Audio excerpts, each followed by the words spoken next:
गौतम बुद्ध की शिक्षाप्रद कहानी। दोस्तों, एक बार गौतम बुद्ध अपने भिक्षुओं के साथ एक वृक्ष के नीचे बैठ विश्राम कर रहे थे। उस वृक्ष की छाव में बुद्ध अपने भिक्षुओं की जिज्ञासा दूर कर रहे थे। बुद्ध के सभी भिक्षु एक एक करके उनसे प्रश्न पूछ रहे थे और गौतम बुद्ध उनके प्रश्नों के उत्तर दे रहे थे। बुद्ध के उन भिक्षुओं में कुछ भिक्षु ऐसे भी थे जो कुछ समय पहले ही संघ से जुड़े हुए थे, जिसके कारण अभी उनके भीतर वह समझ पैदा नहीं हुई थी जो गौतम बुद्ध के प्रवचनों को समझ सकें। गर्मियों का समय था, सूरज अपने चरम पर था और चारों तरफ धूप ही धूप थी।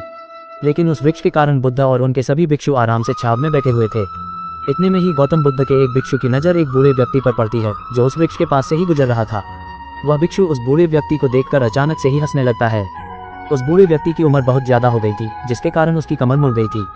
उस बूढ़े व्यक्ति के हाथ में एक डंडा था, जिसका सहारा लेकर वो बूढ़ा व्यक्ति अपनी मंजिल तक पहुंचने का प्रयास कर रहा था।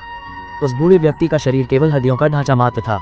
अपने भिक्षु को हंसते हुए देख बुद्ध उससे कहते हैं कि मेरे प्रिय भिक्षुओं, कृपा कर हंसो मत, क्योंकि जिस व्यक्ति को देखकर तुम अभी हंस रहे हो वो कोई साधारण व्यक्ति नहीं है, बल्कि वह व्यक्ति इसी क्षण तुम्हारे जीवन को रूपांतरित करने की क्षमता रखता है। वह जो आज तक मैं तुम्हें सीखा नहीं पाया, वह यह बूढ़ा व्यक्ति तुम्हें सिखा रहा है। इसके द्वारा दी गई सीख को बेकार ना करो। बुद्ध की ये बात सुनकर वह भिक्षु बुद्ध से कहता है कि मुझे क्षमा करे बुद्ध, पर मुझे ये समझ नहीं आ रहा है कि जो एक बूढ़ा व्यक्ति जो खुद अपने शरीर और अपनी बीमारियों से लाचार है, वो मुझे क्या सिखा सकता है। फिर बुद्ध उस भिक्षु से कहते हैं कि ये बूढ़ा व्यक्ति तुम्हें तुम्हारा भविष्य दिखा रहा है। जिस बुढ़ापे को और लाचारी को देखकर तुम अभी हंस रहे हो, वो बुढ़ापा और लाचारी तुम्हारे जीवन में भी आने वाली है। वह बूढ़ा व्यक्ति तुमसे कह रहा है कि अभी समय है इस स्वस्थ शरीर का अच्छे कर्म करने के लिए उपयोग करो। अगर तुम्हारा ये स्वस्थ शरीर तुम्हारे हाथ से निकल गया तो फिर से वापस नहीं आएगा। और अभी तुम्हारा ये शरीर सही से काम कर रहा है, जैसे कि तुम्हारे हाथ, पैर, आँख, कान और ये सभी चीज़ें सही से काम कर रही है। क्या यह छोटी बात है? और क्या तुम इसे मामूली सी बात समझ रहे हो? यह घटना कोई साधारण घटना नहीं थी जो अभी तुम्हारे साथ घटी, और यह घटना तुम्हारे जीवन को बदलने की क्षमता रखती है। ठीक इसी तरह की घटना ने मेरा जीवन बदला था और इस तरह की घटना के कारण ही मैं आज बुद्ध हूँ। फिर वह भिक्षु बुद्ध से कहता है कि क्षमा करे बुद्ध, परंतु मेरे मन में यह विचार ही नहीं आया कि मैं उस बूढ़े व्यक्ति से कुछ सीख सकता हूँ। उसे देखकर केवल मुझे हंसी आ गई।